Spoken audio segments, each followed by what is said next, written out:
Now, on today's podcast is going to be a little bit different. It's not necessarily talking about taxes or investing in real estate or private equity. Our focus today is a little bit on saving money. And we all know that our last penny that we spend is probably going to be going to a doctor or some medical conglomerate out there who's really going to be gouging us at the end. Who I brought on today, Dr. Vedat, wrote the book, The Roadmap to Hospital Care. I read this book on Amazon recently. When you're going through a health emergency or maybe a family member is, and you're trying to get through all these insurance stuff and the most importantly, are you getting the best care possible at that point? I brought the woman who wrote the book to give us guidance through these difficult times in life. At that point, who cares about money, right? If you don't have your health, what good is wealth? Dr. Vedat, thank you for jumping on. Maybe a little bit of backstory on yourself. This is a passion project, right? Yeah, definitely a passion project. I'm actually from Iran. My family immigrated to this country when I was 9, lived in rural America, and then eventually made my way to California. This is where I've gone to on most of my schooling. I went to UC Berkeley and then later got my medical training in Albert Einstein in New York. Most of what I talk about now has a lot to do with the fact that I was acting as a patient advocate before I knew what that term meant for my father, who had extensive and serious heart condition that just from the time I was young, he was always sick. I was always taking him to the hospital, speaking for him. He didn't speak English very well. So a lot of the topics that I talk about and the reason that I wrote the book has to do with patient advocacy numerous times. Whether it was my own diagnosis or with his care when he was older and complex, all the errors and the misdiagnosis and the stress that it created for our families. Before we dive into the meat of the issue, I think what you found is this passion project. A lot of people in our group buy some rental properties, let it simmer a decade or two, and become financially free. Most people are trying to find some type of way to add value into the world and find some good tax benefits and expenses along the way to turn it into a nice side gig. To me, the formula that I've personally used is figure out what struggle you've gone through throughout your life. Like for me, it's I've always been very anxious and hyper aware of money and finances. This is obviously why I do what I do. Some people, they've gone through divorces, turmoil, abuse, and they find the strategies by going through it themselves to help out the people coming up the elevator, to use that analogy, since that's the book apparently. Um, the same thing here. You've created strategies and your technical background aligns with it too. I think personally, I was an immigrant family coming to America, the struggle coming with a few $100 in your pocket, and just that mentality that you got to work hard, you got to save. You have to think about several generations. I'm thinking of my husband. We're always having this argument that he's one of those people and he's worked very hard and he's saved and work hard. How to thinking about your health? Yes. Wealth, growing that, securing future generations. Yes, that's important, but also, a lot of times what I see in the community, and I know a lot of similar families like ours, attention, sort of health goes by the wayside. And usually the time that it comes up, it's a crisis moment.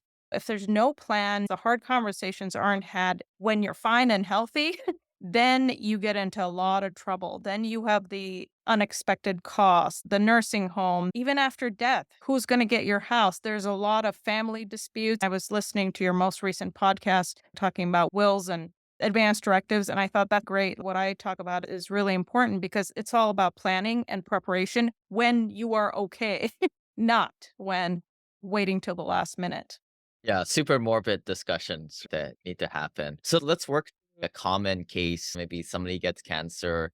Take us to the beginning, what somebody should do. And if they worked with somebody like yourself or read your book, let's walk through the process. Yeah, like we talked earlier, I think people are thinking, "Oh, I'm gonna when I get older." I've lost patients in their 20s and 30s. Nowadays, with the environmental toxins, with the metabolic issues, with everyone being overweight, the risk of a lot of these serious conditions like cardiovascular, cancer, dementia, they're all on the rise. So if you're in your 30s or 40s, you need to be thinking prevention. And the systems, if you have an HMO or a PPO, you're going to your primary care, they're running some basic labs. You may not find a lot of things wrong. The doctor says you're fine. Goodbye. I practice integrative medicine or functional medicine. A lot of that is doing the detective work to see subtle changes before you get the diabetes, before you get the high blood pressure, before you're 30, 40 pounds overweight. I don't think enough is being done because most primary cares are waiting until, okay, now you're diabetic.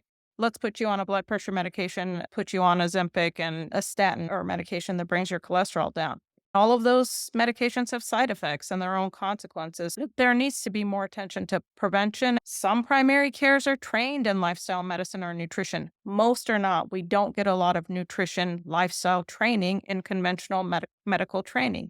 So, seeing someone who's more holistic or doing a little bit more detective work is important to prevent because it's not like one day you don't have diabetes, then the next you do. It is probably going on for 10 years. You will see changes on blood work that are happening way before the time that you actually have the disease. And it's that way with many diseases. Yeah, and I wanted to come from you because I'm just a bro science kind of guy when it comes to health and fitness.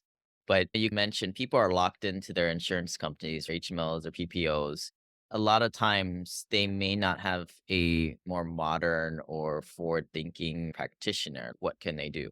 Educating yourself on what kind of provider you're seeing. If it is a primary care that's, let's say, in your HMO or you're a Kaiser patient, I'm all about know what you can expect from each different kind of provider. I think you need them all. The conventional doctor, the alternative doctors, the chiropractor, the acupuncturist, the herbalist, everybody has a role to play. But your expectation from your primary care will be screening, vaccinations, cancer screening, basic blood work.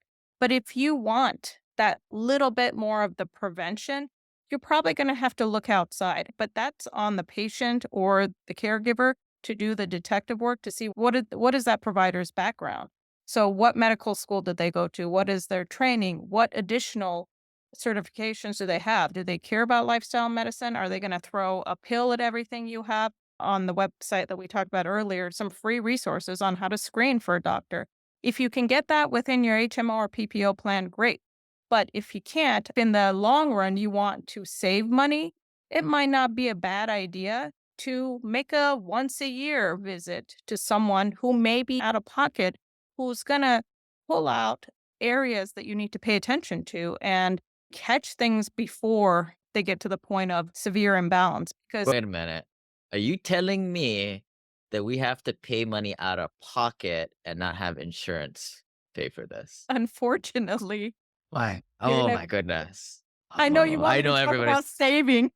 I just bring it up because it's the conversation I have with so many people. What are you doing taxes on TurboTax, dude?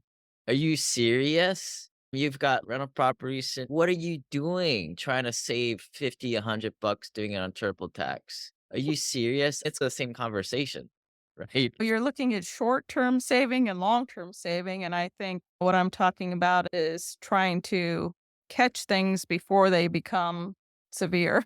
In conventional medicine, it's sometimes a little bit black and white. So you don't have a disease, and then one day you check off all the boxes and you do have the disease. It's not that way. When you're a holistic provider, you are doing detection and catching things years before. If you have a little bit of cognitive decline, which is on the rise, we want to catch it early. Your primary care is not going to catch it probably until it's very advanced. Once you have it, there's nothing much they can offer you. A holistic provider or functional medicine provider can offer the toolbox is much bigger. So there's actually reversing chronic disease is our goal. Whereas primary care may have limited options, or if there's no prescription to help you, then you're out of luck. The cheapskate in me, before we go off, I'm curious, what are the normal costs just to give people some ideas? But before we give up fully on traditional doctors and traditional insurance, I wish there was some kind of flow chart because I'm an engineer that tells me, like, hey, ask my doctor this and say these things are my symptoms to get Ozempic or whatever drug or whatever test to run for free paid under my insurance. Is there anything out there that maybe you can give some people guidance on that? You mean put it into AI and have it generate?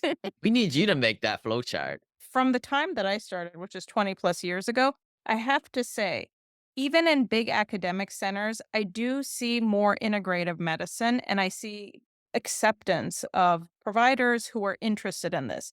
So I don't think you have to necessarily go out, but it depends. If someone is in rural America, it's a little bit different. They will have limited access, and mid level providers and non MDs may be providing their care. If you're in a big city, there's places like One Medical, Parsley Health. There are big academic centers where they will have an integrative center, but know that their hands are not open to run every test that we do in private practice. The Mayo Clinic has an integrative oncology center, and one of my colleagues is doing leading research on the best herbs to use and supplements. It is happening more, but you got to do the research and see, can I find within my insurance a provider who has interest? Their hands might be limited on what tests they can provide, but who can I work with that has an interest to dig a little bit deeper and to focus on prevention? Call me a pessimist here, but like I think people out there can figure out what the rents are for such an apartment, what are some of the statistics, but some of the stuff on your all right, do your research on the doctor from a person who has no medical background and is just reading off the Kaiser site. I don't know what I don't know. There's a whole chapter dedicated to how to do that research and what are you Okay, looking for. okay. Cool, and So, again, that's the book, The Roadmap to Hospital Care for yeah, folks out there, on Amazon. Let's dig into, more of that holistic doctor side. Of course, none of this is financial, medical, life advice of the kind that you'd be silly to listen to somebody on a podcast for that type of stuff. But if definitely. someone were to try and make baby steps towards this, and they were to, like you said, do 1 visit a year, what would somebody expect to pay out of pocket per year for that? It's such a big range. And now more and more I find, Give us a range. Is it 10 grand? Is it so, $500,000 a year? Give me a range. so let's say you don't even have that holistic provider. And now what's being put out there is that companies are starting to provide direct services and tests to patients directly. There's more and more of that direct manufacturing pharmacy directly to patient, taking the middleman out. And so you can save a lot there. You can Google the diagnostic. You go into the local, they poke you, they send your blood off and it gets sampled. But the problem is the diagnostics. Somebody Yeah, so interpret the there's results. So let's talk about functional medicine because we run a lot of tests that are very detailed, nutrient, autoimmune, everything. Sometimes even screening for dementia or looking at genetics that would put you at higher risk for heart disease or Alzheimer's. Now there's companies that patients can just pay, I think it was $399, $400 a year and get 2 blood draws. You'll get a lot of data. The problem is, so yes, you have the data and you can look at it. There's some explanation of maybe what some basic results mean. But ultimately, if you see a lot of things out of range, that should probably prompt you that you need to work with a provider who can interpret what are you going to do with this? Okay, my cholesterol's off, I have diabetes, and I have the genes that increase my risk for Alzheimer's. People can do, they get 2 annual big lab panels, but ultimately, I really think everyone should have a good primary care provider who's conventional at the very least. I don't think anyone should have an acupuncturist, a chiropractor, or a naturopath be their primary care doctor. You got to plan that before you're sick. Get your team of providers that you trust, whose values resonate with you early on before you get sick. You may not need to see them very often, but these are the people who can guide you and hopefully prevent a hospitalization, guide you about advanced directives, who can guide you about what's appropriate end of life care when that time comes.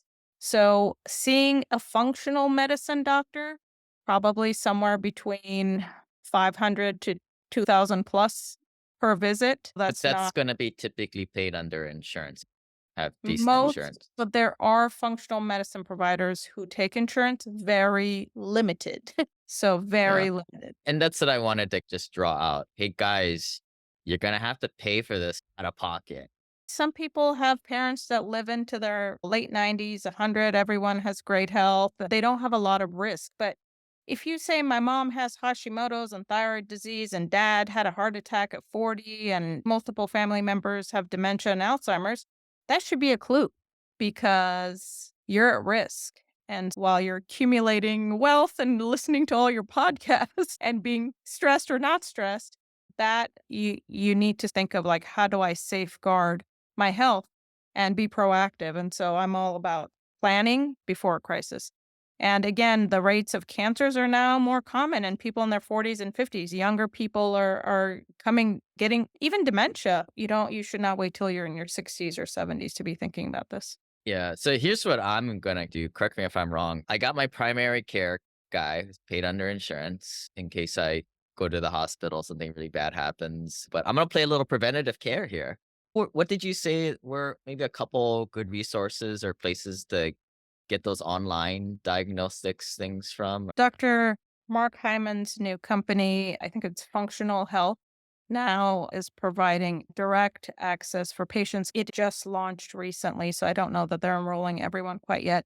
But you can get these panels of very comprehensive tests. A patient can get it and just go to your local lab. And I don't know how the results are generated or how detailed they are, but if there's something that's red flagged and out of range, I think the best way is to not use AI and the internet to treat yourself and just to take 50 supplements if it advises you, but to really work with a provider who can make sense of it because you do these extensive tests, you're going to find a lot of imbalances. That's what I find in everyone. Almost, I want to say 80 to 90% of the patients I see in that model come to me and say, I've been feeling ill. I see my primary care. He says my labs are normal, but I don't feel well. I've gained weight. I'm anxious. I can't sleep. My hair is falling out. I have palpitations, but all the tests are fine. That's when you got to dig a little bit deeper. I think I found it, functionalhealth.com. I just signed up. Nothing happened. It looks like they're like, all right, give us 500 bucks. I'm sure I'll have to take a blood test. I'm gonna wait for that, see which is All out of the right. range. Hopefully nothing's really out of whack, but let's just say there is. What's my next step after that? You call me looking for maybe a functional medicine practice that might accept insurance. And it's a growing field. There's now people are trained from all over the world. Going on to the Institute of Functional Medicine website to look for a provider near you is a good way to find someone. Some practices take insurance, a lot of them don't, but there's going to be a huge price difference. Nowadays, there's a lot of people providing functional medicine and it's like very exciting. But really, again, I go back to like, you got to go back and see, is this a person who got an online degree and who's a health coach and is now interpreting your results? Or is this an MD?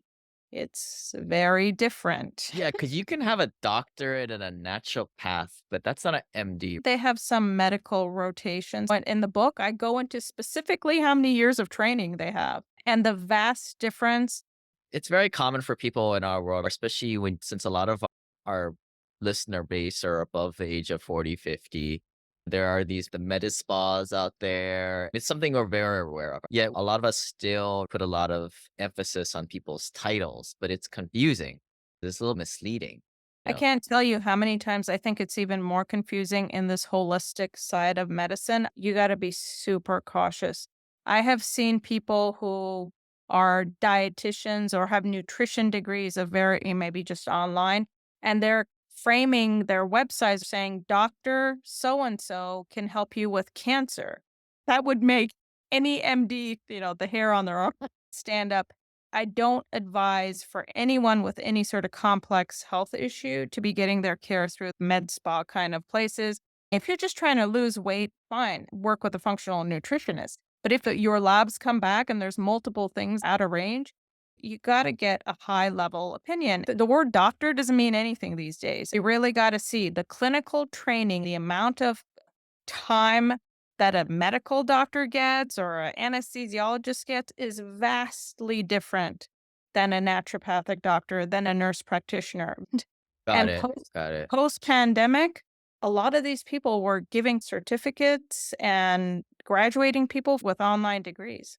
Okay, so say something comes back on my blood work, and I'm like, I think obviously I'm gonna give it to my primary care guy to tell me an interpretation, and then get it to the more naturopath side. But then I think that's where folks like yourself come in, right? The advocate in the middle that has a medical background, and to just give a third view So is your labs come back, a bunch of things are out of range. I think it's a good idea to show your primary care doctor, but 50+% of times, I bet they're going to say, you don't need all these labs. It doesn't mean anything. You don't need to worry about it. Why did you pay for all these things? They may not raise any red flags in their mind, and they're going to probably think you wasted your money because they are not trained to look at these lab values in the optimal ranges. That might be what your primary says. I would suggest that the next step is that you find a functional medicine doctor, MD, first. If you're suffering from these vague, you're brain foggy, you're tired, and the in your primary care does if they don't have any solutions or answers for why you're feeling bad, or you have joint pain, but you don't have rheumatoid arthritis. Why do I have joint pain? I think finding a medical doctor who's functional medicine trained would be the next best step. There's not going to be a lot of them that are going to take insurance, sure, but finding a PA or nurse practitioner who's been in practice doing a functional medicine approach for some years or works in an office with a doctor. So they're getting trained by other MDs. That's what I would suggest. Naturopathic doctors, there's a lot of overlap. Now, a lot of chiropractors and naturopathic doctors do similar things. I don't think it's exactly the same. I don't know that they use the same testing. So, and I can't speak to what naturopathic doctors do. That's a little bit of a different route. I'm not sure if they're doing stool testing and genetic testing. I'm not sure. None of this is considered to be medical advice anyway on a podcast, but I think that the big thing is ask questions and just seek answers. I never forget, I saw a patient who came in and said, I've had migraines for 15 years and they're really severe and debilitating. And I really love my primary care doctor who I've worked with. Wait, are you For talking about their CPA who's their brother-in-law or similar conversation? No. Oh, yeah? She has debilitating migraines and she loves her primary care, but she's not any better. If you have this major condition that affects functioning, you should probably look at getting some other advice or maybe a second opinion from another general internist within your insurance. I talk about second opinions a lot. I really value them. They've made significant difference, life and death in my own family. So if your primary is not paying attention, not listening, does not have answers, maybe just ask to meet somebody else. All right. Switching topics a little bit. In your book, you also talked about the acute case where you go to the hospital and potentially at that point money is going out of style and everybody's charging you, right? Tell us what's going on there and what people can do. Is this where you need that advocate? Yeah, definitely. I think it's chapter 4. Most of the patients who present to an emergency room, a vast majority don't need to be in an emergency room. A lot of times they just sit around, especially nowadays. Most patients don't require admission. By practicing preventatively and getting care from your primary care provider or urgent care before you get really sick, you should be trying your best to avoid a hospitalization. I recently started working in urgent care and a higher quality urgent care linked to good hospitals. Like for me, the urgent care is here and the hospital's across the streets. I can make the decision. We can give IV fluids, we can give antibiotics intravenously, and sometimes we have the patient come back multiple days in a row. I had a patient with a skin infection, an elderly gentleman. He came 3 days in a row, got his antibiotics, and we prevented a hospitalization. I think people should do their best to stay out. And the person who can help make that decision is the primary who knows you well, who has all your records. And then going to good urgent care. Obviously, if you're having chest pain, you have a major car accident, there's things that require an emergency room visit. But let's say you are admitted.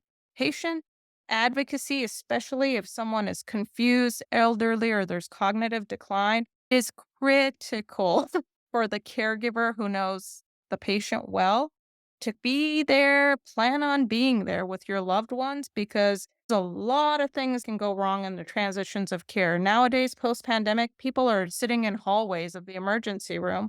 There's no rooms available in the hospitals. I've never seen anything like this, but since the pandemic, there's a lot of things that are different. If you need to have family members switching to be with patients, especially at night when they can get confused and delirious. If they have a problem or there's a sudden change, then they can alert the providers that grandma was talking, now she's talking gibberish.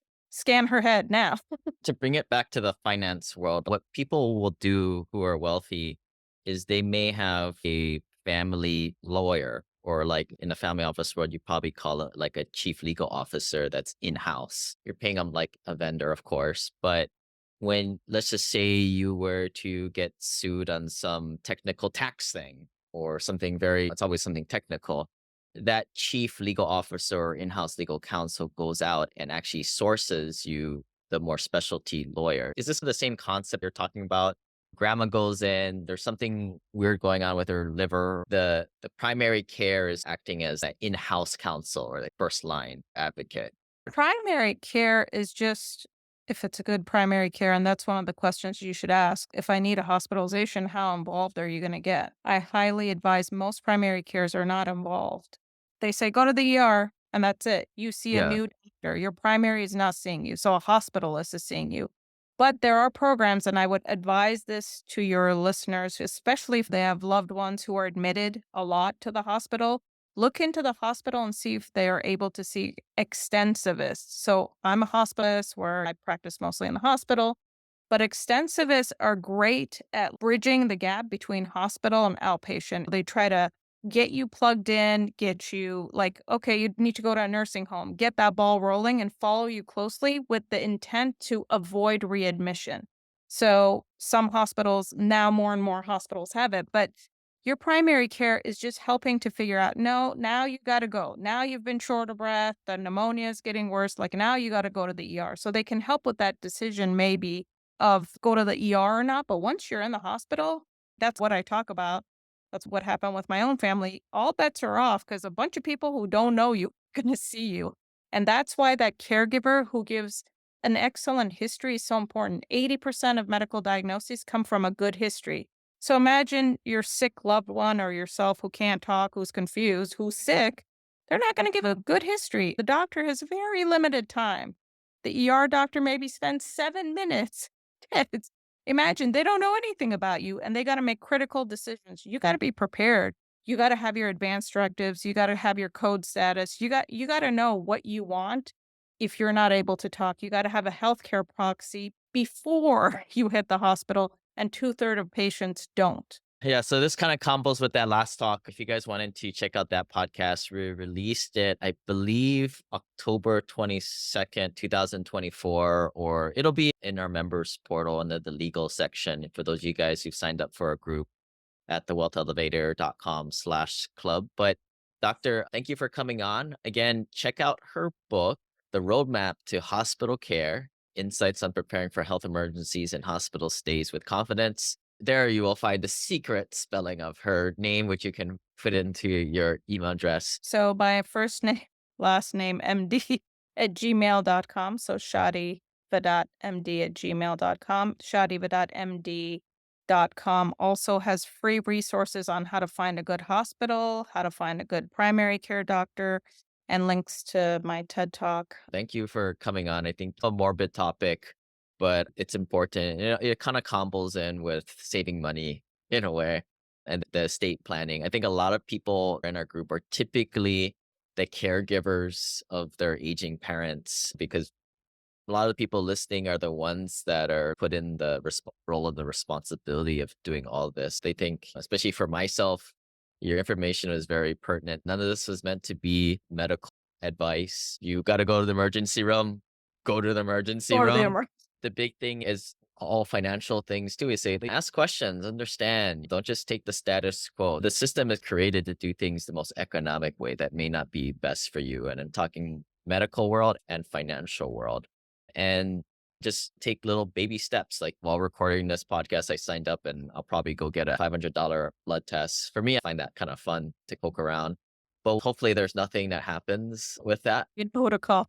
Yeah, I know who I'll call. I think that's what's cool about doing this podcast. I meet a lot of individuals like yourself. You gave me that URL to that other functionalhealth.com. I know that Mhm. guy is not going to give me the time of day, so I'll probably give you a call if something happens. Yeah, that's where I'm a little bit old school. I prefer to have the relationships with people who do business with. At the end of the day, when you're on your deathbed or running to the hospital, relationships are critical in business. You can lean on those. Maybe just take this and do one little thing from your health or financial world today. I think that's what I try and do on these podcasts, just actionable that move you forward to the goal and make your life a little bit better. Thanks for listening this week, and we'll catch you next time.